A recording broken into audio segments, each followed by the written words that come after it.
Oke, kita lanjutkan FR kita. Di sini saya ada soal aslinya dari salah satu peserta ya. Soal aslinya seperti ini, nanti akan saya bahas satu persatu. Pastikan menonton sampai dengan selesai dan tidak melewatkan satu pun penjelasannya. Dan ada beberapa cara cepat yang nanti akan saya sampaikan. Oke? Soal pertama di sini katanya, ini saya tuliskan ulang ya. Jadi ada dua dadu bernomor 1 sampai 12, tentukan banyaknya ruang sampel. Mungkin maksudnya bernomor 12 itu bermata dadu, ada 12 mata untuk satu dadunya. Jadi kalau dua buah dadu jadi ada 24 ya. 24 mata gitu kan. Cuman yang namanya ruang sampel, karena itu ruang sampel nih, nggak dijumlahkan kalau ruang sampel tuh, tapi dikalikan. Seperti yang kita tahu, kalau misalkan dua dadu bermata 6, kalau bermata 6 berarti NS-nya dia adalah ya 6 kali 6 kan, 36 gitu ya. Tapi kalau dua dadu bermata 12. Berarti NS-nya ya 12 kali 12 dong. 144 gitu. Oke, intinya kalau NS itu tinggal dikalikan aja. Ruang sampel benda 1 dengan ruang sampel benda 2 gitu. Ntar jadi ruang sampel seluruhannya. Oke, kita lanjutkan nomor 2. Diketahui titik A 4,1 gini deh ya. Jadi A, B, C itu titik-titik yang diminta garis yang melalui BD. Jadi maksudnya begini mungkin ya, ada titik-titik A, B, C, D, titik-titik sudut pada sebuah persegi panjang, diketahui A sekian sekian sekian, tentukan persamaan garis yang melalui titik B dan D. Mungkin begini ya, jadi ada titik-titik pada koordinat kartesius yang membentuk sebuah persegi panjang. Titik A itu 4,1, berarti di sini dia ya, 4,1, titik A. Titik B 1,0 di sini berarti ya. Ini titik B. Titik C 0,3 di sini titik C. Kemudian titik D ada di sebelah mana? Gitu kan ya. Ini ada di materi Kartesius, koordinat Kartesius kelas 8 ya. Jadi kan kalau misalkan saya hubung-hubungkan, ngebentuk persegi panjang nih dia nih. Ya kan? Nah, satu lagi di mana? Bisa diprediksi lah di mana ya. Naik 1, kemudian geser 1 ke kiri. Berarti dia ada di ya. Nah, pas di sini deh. Kan nanti hasilnya dia itu. Nah, di sini pastilah D. D itu pasti dia 3,4 gitu. B-nya di sini dia 1,0.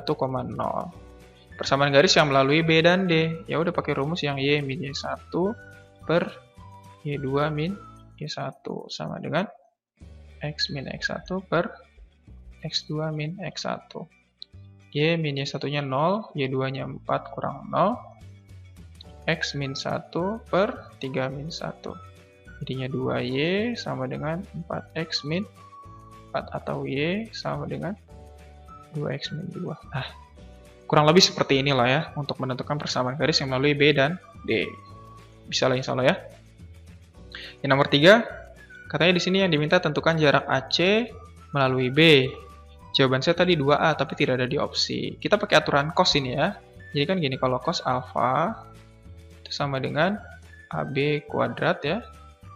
Kemudian ditambah dengan BC kuadrat dikurangi dengan AC kuadrat per 2AB BC gitu kan.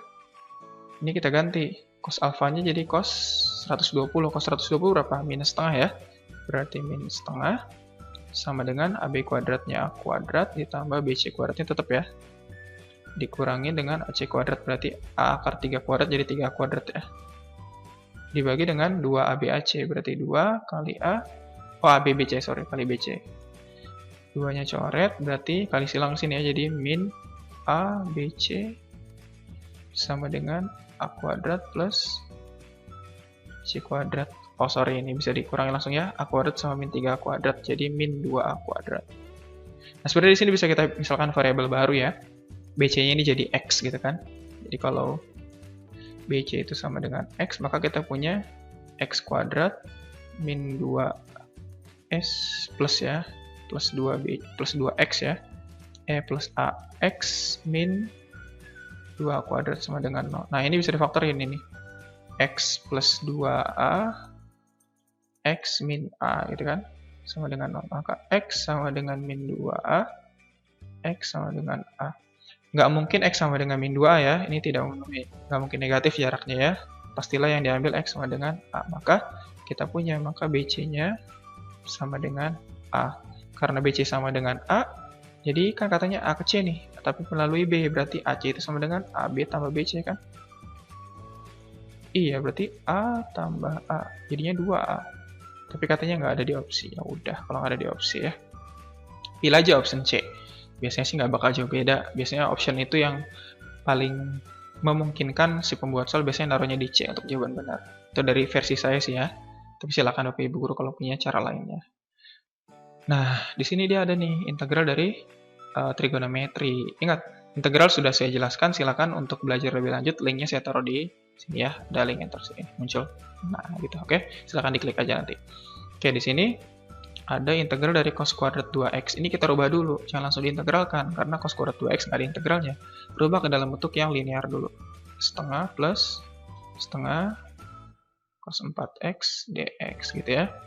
Maka kita punya di sini jadinya setengah x plus setengah dari turunan dari 4x kan 4 ya, berarti seperempat turunan dari cos 4x jadi sin 4x plus c.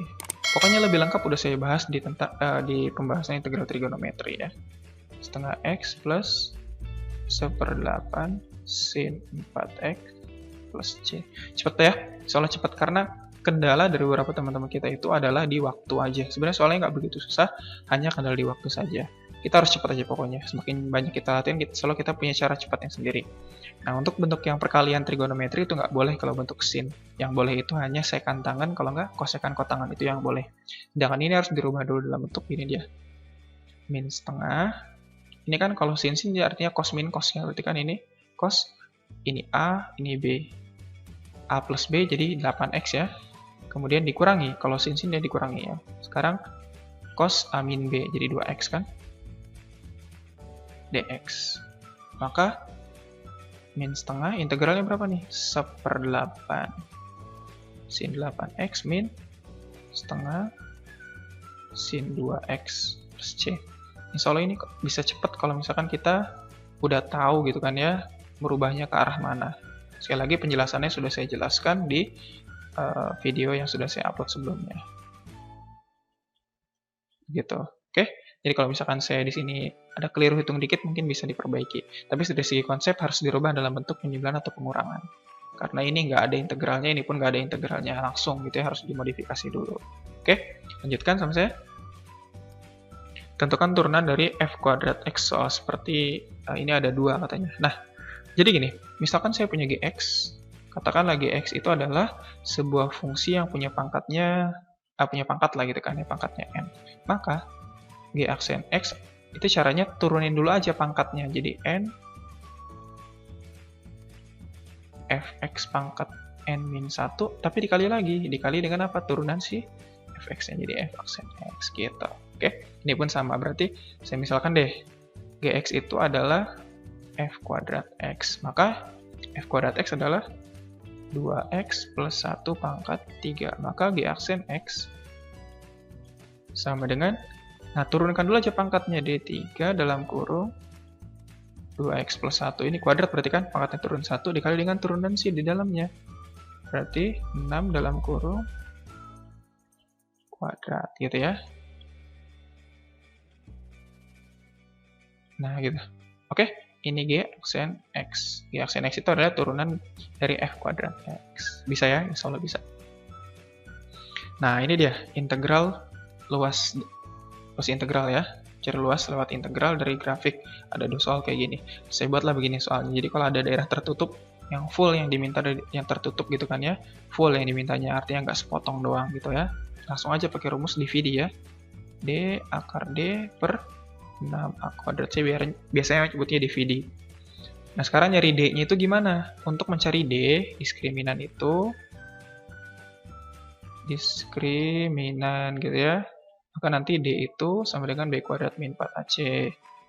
Nah, di sini nanti untuk B kuadrat min 4AC, pastikan dia bukan hasil penyederhanaan. Nah, ini kan bisa kita dapat nanti jadinya Y1 sama dengan Y2. Y1-nya ini, Y2-nya ini, gitu kan.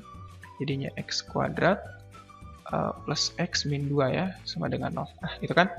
Maka kita punya D-nya di sini, D sama dengan X kuadrat. A-nya itu, B-nya 1, berarti 1 kuadrat min 4. A-nya 1, C-nya min 2. Berarti D-nya 1, berarti 9 ya. Kita punya D-nya 9. Nah, maka luas sama dengan 9 akar 9 per 6 kali 1 kuadrat. Gitu ya. Jadi 27 per 6. Atau 9 per 2. Jawabannya yang B.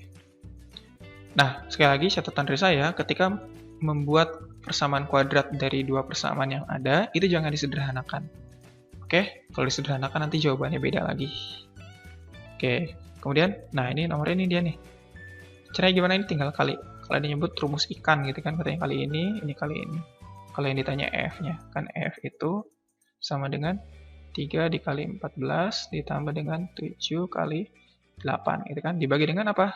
3 tambah 7. Samping ini jumlahin ya. Kemudian 3 kali 14, 42. Ditambah 7 kali 8, 56. Dibagi 10. 98 per 10 berarti 9,8. Cepat kan? Ya, cepat. Insya Allah bisa pasti Bapak Ibu Guru ya. Terakhir, kalau ada prisma yang diminta luas permukaan maksudnya ya, itu jangan jumlahin satu-satu setiap sisinya. Langsung aja luas permukaan itu pakainya keliling alas dikali dengan tinggi prisma. Gitu kan?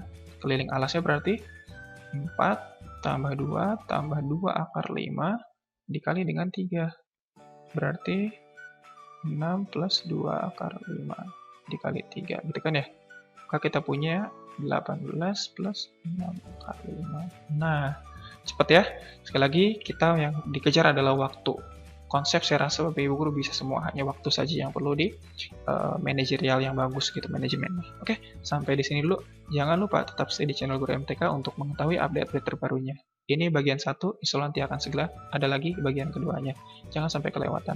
Jika suka dengan video ini, silahkan like dan share kepada teman-teman yang lainnya. Terima kasih sudah menonton. Assalamualaikum warahmatullahi wabarakatuh.